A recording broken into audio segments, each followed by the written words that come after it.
COPD, হাঁপানি, শ্বাসকষ্ট, allergy, এগুলো যদি আমি এক একটা রোগ ধরে আসি যে কিভাবে আমরা সাবধান থাকবো বা এই রোগীরা সাবধান থাকবে, শীতকালে তারা কি একেবারেই করবেন না।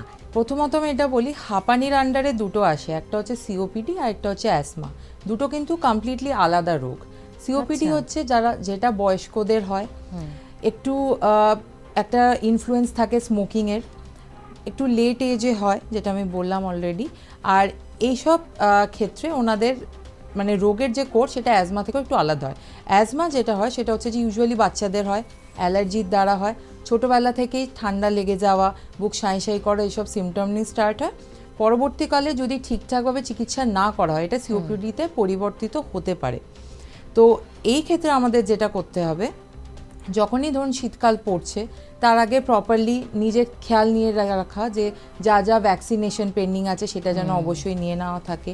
এক্সট্রিমস অফ টেম্পারেচারকে অ্যাভয়েড করা, মানে প্রচণ্ড গরম থেকে প্রচণ্ড ঠান্ডার মধ্যে যাওয়ার যে একটা প্রবণতা থাকে সেই জিনিসগুলো না করা। আর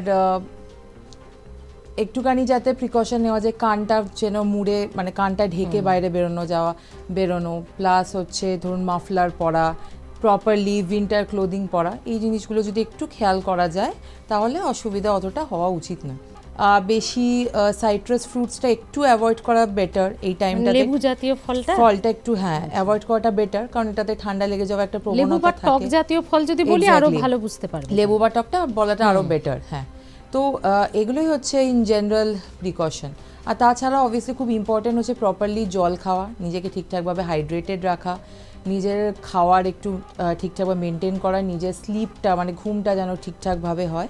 এই সব জিনিসই আর কি যদি আমরা ছোটো ছোটো জিনিসেও ফোকাস করি তাহলে আমাদের ইমিউনিটিটা ঠিক থাকে।